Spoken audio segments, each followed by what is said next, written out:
Tomato গাছে কি এমন বিশেষ খাদ্য আছে যা দিলে টমেটো গাছের টমেটোগুলো অধিক মাত্রার লাল হবে এবং অনেক বেশি মিষ্টি হবে? আজকের ভিডিওর বিষয়বস্তু তাই থাকছে। হ্যালো এভরিওয়ান, আসসালামু আলাইকুম। কেমন আছেন আপনারা সবাই? আলহামদুলিল্লাহ, আশা রাখছি আপনারা সবাই আছেন ভালো। এই খারাপ ভালো ওয়েদারে আমিও আছি ভালো, এই খারাপ ভালো ওয়েদারে। তো আজকের যে ভিডিওর বিষয়বস্তু তা হচ্ছে কোন সময়ে আপনারা টমেটো গাছে এমন কি খাদ্য ব্যবহার করতে পারেন যার ফলে টমেটো গাছের টমেটোগুলো অধিক মাত্রার মিষ্টি হবে এবং লাল টকটকা হবে, এবং সেটি সঠিক সময় কি আর কতটুকু পরিমাণ খাদ্য ব্যবহার করবেন। আমি আপনাদের সাথে শেয়ার করেছিলাম এর আগে টমেটো গাছে 3G কাটিং, যার ফলে টমেটো গাছে অধিক মাত্রার ফলন পাবেন, অধিক মাত্রার ডালপালা পাবেন। এই যে দেখুন, এই ডালে এই যে টমেটো হয়েছে, আবার এই যে দেখুন মাথার দিকেও টমেটো ধরছে। আমি একটু দেখাচ্ছি, এই যে দেখুন, আবার এই যে ডাল, এই ডালে দেখুন এই যে অলরেডি টমেটো ধরেছে, আবার এই যে ঝোপায় ঝোপায় ধরছে। তার পরের ডালটি দেখুন, ওই যে ঝোপায় ঝোপায় ধরেছে, এই যে এখানেও ধরবে, আবার এখানেও ধরবে। আবার ওই নিচের ডালটিতে দেখুন ওইখানে এসেছে, এইখানে এসেছে, একটু উপরের দিকে উঠলে এই যে টমেটো, এই যে টমেটো। আর এই সবগুলো টমেটো টিকে যাবে কারণ এগুলো 3G কাটিংয়ের পর। তা এখন কি এমন খাদ্য আছে যা দিলে আপনাদের টমেটো গাছের টমেটো এত মিষ্টি হবে আর এত লাল টকটক হবে? জি হ্যাঁ, এটি আমি আমার অভিজ্ঞতা থেকেই বলছি। চাইলাম আজকে ভিডিওটি আপনাদের সাথে শেয়ার করতে, আশা রাখছি আপনাদের উপকারে লাগবে। সবাইকে রিকোয়েস্ট করছি, যদি ভিডিওটি ভালো লাগে প্লিজ ভিডিওটি ফ্রেন্ডস ও ফ্যামিলির সাথে শেয়ার করবেন, কারণ এই ছোট ছোট ট্রিক্স এবং ট্রিক্সগুলো গার্ডেনারদের যারা আমরা বাগান করি তাদের জন্য অনেক উপকারী। কারণ অনেক সময় দেখা যায় টমেটো গাছের টমেটো কালো হয়ে যায়, অনেক বড় হয়, তিতা হয়। আমার কাছে অনেক অনেক অনেক বেশি কমেন্ট এসেছে, আপু আমাদের টমেটো গাছের টমেটোগুলো কেন তিতা হয়? এই একটি কারণ যে বিশেষ একটি খাদ্য আছে যার কারণে টমেটো গাছের টমেটো অধিক মাত্রার মিষ্টি হবে এবং লাল টকটকা হবে, যাকে বলা হয় সুইট টমেটোস। আমরা এক কথায় বলি না, বাহ এই টমেটোটি খেয়েছি এত বেশি মিষ্টি। আর আজকে যে আমি ভিডিওর আপডেট দিতে যাচ্ছি তা হচ্ছে আমার ফ্রন্ট গার্ডেনে। এখানে আমার মেন গার্ডেনে জায়গার অভাবে আমি বেশ কিছু টমেটো এখানে লাগিয়েছি। এই যে এপাশে কিছু গাছ লাগিয়েছি, আর আমার গার্ডেনের ফ্রন্ট গার্ডেনের আরেকটি পাশে আমি কিছু গাছ লাগিয়েছি। আর আমি দেখাচ্ছি যে টমেটো গাছ বা অন্যান্য গাছের যত্ন, নিচের দিকে কোনো পাতা থাকবে না, কোনো আগাছা থাকবে না, গাছ একেবারে ট্রাস্ট মি টমেটো দিয়ে ভরে যাবে। আপনারা যদি রাইট ওয়েতে টমেটো গাছের ফলন করতে পারেন, 10টি টমেটো গাছে যেই ফল পাবেন, ট্রাস্ট মি আপনারা 3টি টমেটো গাছে একই পরিমাণ ফল পাবেন, যদি সঠিক ওয়েতে আপনারা টমেটো গাছের যত্ন দিতে পারেন।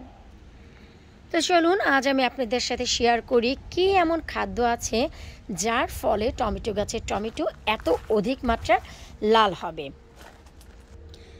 প্লিজ সবার কাছে রিকোয়েস্ট করছি ভিডিওটি না টেনে শুরু থেকে শেষ পর্যন্ত দেখার জন্য, এতে করে আপনারা সব কিছু জানতে পারবেন কোন গাছে কোন পর্যায়ে কতটুকু পরিমাণ আপনারা খাদ্য ব্যবহার করতে পারেন। আর আজকে আমি যেই খাবারটি ব্যবহার করতে যাচ্ছি তা হচ্ছে বায়োকার্বনেট অফ সোডা।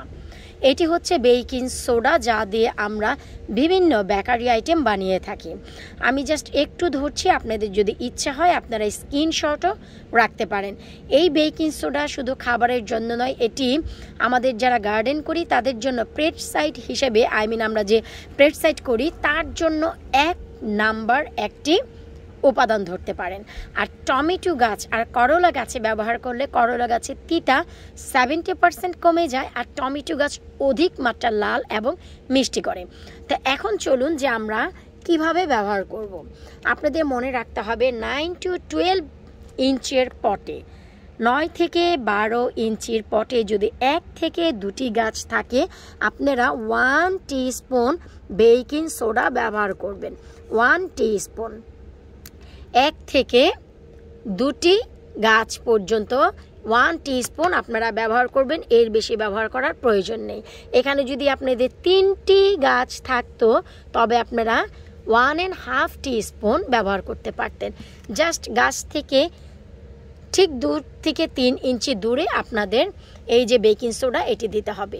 এই যে 1 চা চামচ আমরা বেকিং সোডা দিলাম, এর ফলে আপনাদের গাছের টমেটো অধিক লাল এবং অধিক মিষ্টি হবে। ভিডিওর সাথেই থাকবেন। যারা রেগুলার আমার লাভলি ভিউয়ার্স তারা তো জানেনই আমার সফল অনেক ভিডিও আপনাদের সাথে আমি শেয়ার করেছি। ইনশাল্লাহ এই টমেটো গাছের সফলতা শেয়ার করব। গাছে যখন দেখবেন ঝোপায় ঝোপায় টমেটো এসেছে এবং একটি ঝোপাতে 4 থেকে 5টি বা 5 থেকে 7টি পর্যন্ত টমেটো হয়। এখানে যেমন 4টি হয়েছে, এখানে হয়েছে 4টি। আর পেছনের দিকে একটু লক্ষ্য করলে আপনারা বুঝতে পারবেন কয়টি হয়েছে। 1 2 3 4 5 6 7। সো 4 থেকে 7টির বেশি টমেটো একটি ঝোপায় কখনো আসে না। সো যখনই দেখবেন একটি ঝোপায় 4 থেকে 7টি টমেটো এসেছে, তার ভিতর 3টি বড় হয়েছে, 1টি ছোট, বা 2টি বড় হয়েছে, 2টি ছোট। আর 7টি ঝোপায় যখন দেখবেন আপনারা 4টি টমেটো বড় হয়েছে আর 3টি একটু মিডিয়াম সাইজের আছে, ঠিক সেই পর্যায়ে এসে আপনাদের এই খাদ্যটি দিতে হবে। তখন হচ্ছে এদের গ্রোদিং টাইম, তখন হচ্ছে এদের বাড়ন্ত সময় বা বাড়ন্ত শরীর, এই পর্যায়ে দিতে হবে। মাসে 2 বার 15 দিন পর পর আপনারা এই খাবারটি ব্যবহার করতে পারবেন। মাসে 2 বারের বেশি আপনারা ব্যবহার করবেন না। এখন এই গাছে এক্সট্রা পেস্টিসাইড কোনো প্রয়োজন নেই, এক্সট্রা কোনো বাগ কিলারের কোনো প্রয়োজন নেই। 12 থেকে 9 ইঞ্চির পটে 1 চা চামচ বেকিং সোডা আপনারা ব্যবহার করতে পারবেন। এর ফলে আপনাদের টমেটো গাছের টমেটো কতটা লাল হবে আর কতটা মিষ্টি, ভিডিওর সাথে থাকলে অবশ্যই আপনারা জানতে পারবেন ইনশাল্লাহ। আশা রাখছি এই ছোট্ট ভিডিওটি আপনাদের উপকারে আসবে। ট্রাস্ট মি, করলা গাছ এবং টমেটো গাছের জন্য এটি খাদ্য নয়, এটি হচ্ছে মায়ের বুকের দুধ। আমি নিজেই অভিজ্ঞ এই জিনিসটি ব্যবহার করার ফলে। টমেটো এত বেশি মিষ্টি হয় যে আপনি এমনি খেতে পারবেন। এখন প্রশ্ন হতে পারে যে টমেটো তো ভাই এমনিই মিষ্টি। না, অনেক টমেটো অনেক টক হয়। আমি ভাই আমার এক্সপিরিয়েন্স আপনাদের সাথে শেয়ার করি। এই এক্সপিরিয়েন্সের কারণে আপনাদের যদি এতটুকু উপকারে আসে, তাতেই হচ্ছে আমার ভিডিও এবং আমার চ্যানেলের সার্থকতা। আপনারা আছেন তাই আমি আছি, আপনারা নেই আমিও নেই। বিদায় নিচ্ছি আজকের মতো। আল্লাহ হাফিজ।